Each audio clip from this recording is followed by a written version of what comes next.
Chapter 5 The Cry in the Corridor. At first, each day which passed for Mary Lennox was exactly like the others. Every morning she awoke in her tapestried room and found Martha kneeling upon the hearth building her fire.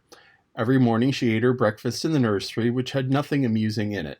And after each breakfast she gazed out the window across the huge moor which seemed to spread out on all sides and climb up to the sky. And after she stared for a while she realized that if she did not go out she would have to stay in and do nothing. And so she went out.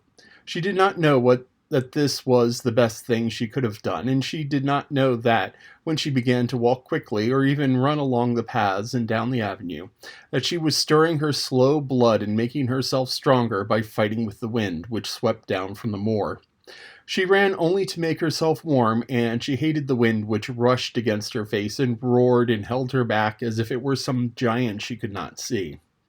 But the big breaths of rough, fresh air blown over the heather filled her lungs with something which was good for her whole thin body, and whipped some red color into her cheeks and brightened her dull eyes when she did not know anything about it. But after a few days spent almost entirely out of doors, she wakened one morning knowing what it was to be hungry.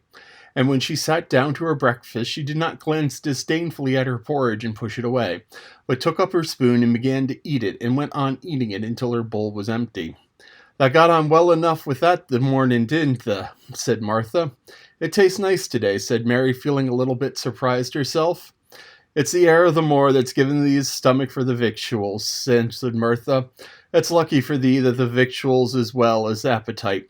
There's been 12 in our cottage as had the stomach and nothing to put in it. You go on playing here out of doors every day, and you'll get some of your flesh and bones, and you won't be so yeller." "I don't play," said Mary. "I have nothing to play with." "Nothing to play with!" exclaimed Martha. "Our children plays with sticks and stones. They just runs about and shouts and looks at things." Mary did not shout, but she looked at things. There was nothing else to do. She walked round and round the gardens and wandered about the paths in the park. Sometimes she looked for Ben Weatherstaff, but though several times she saw him at work, he was too busy to look at her, or was too surly. Once, when she was walking toward him, he picked up his spade and turned away as if he did it on purpose. One place she went to oftener than any other. It was the long walk outside the garden with the walls round them. There were some bare flower beds on either side of it, and against the walls ivy grew thickly. There was one part of the wall where the creeping dark green leaves were more bushy than elsewhere. It seemed as if for a long time that part had been neglected. The rest of it had been clipped and made to look neat, but this, at the lower end of the walk, had not been trimmed at all. A few days after she had talked to Ben Weatherstaff, Mary stopped to notice this and wondered why it was so. She had just paused and was looking up at the long spray of ivy swinging in the wind, when she saw a gleam of scarlet and heard a brilliant chirp. And there, on top of the wall, perched Ben Weatherstaff's Robin Redbreast, tilting forward to look at her with his small head on one side. "Oh," she cried out, "is it you? Is it you?" And it did not seem at all queer to her that she spoke to him as if she were sure that he would understand and answer her. He did answer. He twittered and chirped and hopped along the wall as if he were telling her all sorts of things. It seemed to Mistress Mary as if she understood him too, though he was not speaking in words. It was as if he said, "Good morning. Isn't the wind nice? Isn't the sun nice? Isn't everything nice? Let us both chirp and hop and twitter. Come on, come on." Mary began to laugh, and as he hopped, he took little flights along the wall. She ran after him. Poor little thin, sallow, ugly Mary. She actually looked almost pretty for a moment. I like you," she cried out, pattering down the walk, and she chirped and tried to whistle, which last she did not know how to do in the least. But the robin seemed to be quite satisfied and chirped and whistled back at her. At last he spread his wings and made a darting flight to the top of a tree, where he perched and sang loudly. That reminded Mary of the first time she had seen him. He had been swinging on a treetop then, and she had been standing in the orchard. Now she was on the other side of the orchard and standing in the path outside the wall, much lower down, and here was the same tree inside. "It's in the garden no one can get into," she said to herself. "It's a garden without a door. He lives in there. How I wish I could see what it's like." She ran up the walk to the green door she had entered the first morning. Then she ran down the path through the other door and then to the orchard.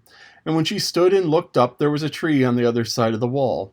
And there was the robin just finishing his song and beginning to preen his feathers with his beak. "It is the garden," she said. "I'm sure it is." She walked round and looked closely at the side of the orchard wall, but she only found what she had found there before, that there was no door in it. Then she ran through the kitchen gardens again and out into the walk outside the long ivy-covered wall, and she walked to the end of it and looked in it, but there was no door, and then she walked to the other end, looking again, but there was no door. "It's very queer," she said.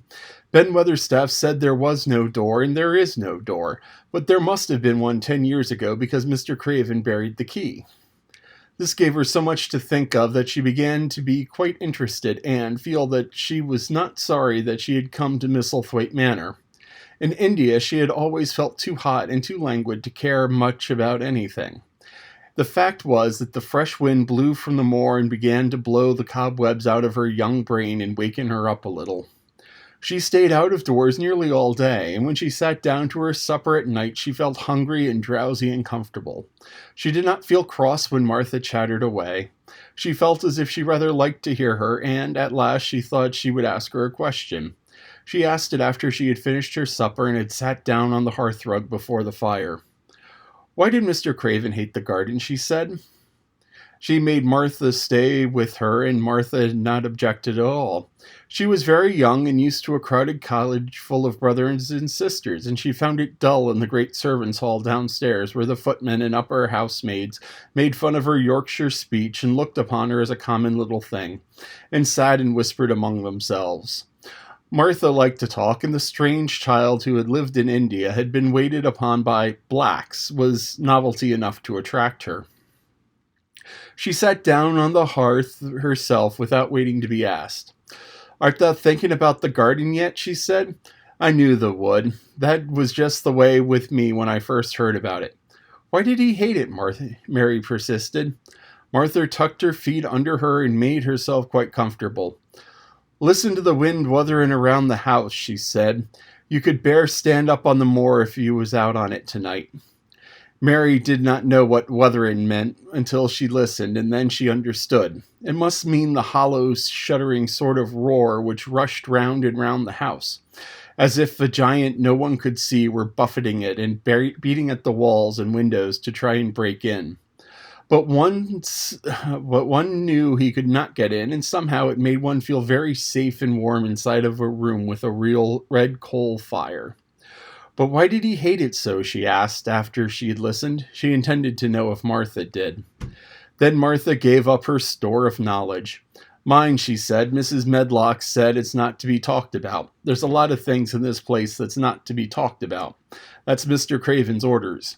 His troubles are none of his servants' business, he says, but for the garden it wouldn't be like he is. It was Mrs. Craven's garden that she made when they first were married, and she just loved it. And they used to tend to the flowers themselves, and none of the other gardeners was ever allowed to go in. Him and her used to go in and shut the door and stay in there hours and hours, reading and talking. And she was just a bit of a girl, and there was an old tree with a branch bent like a seat on it.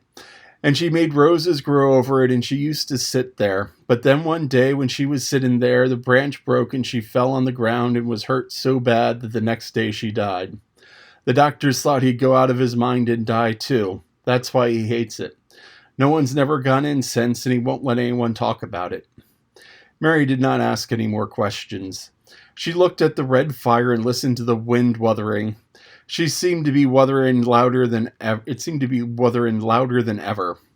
At that moment, a very good thing was happening to her.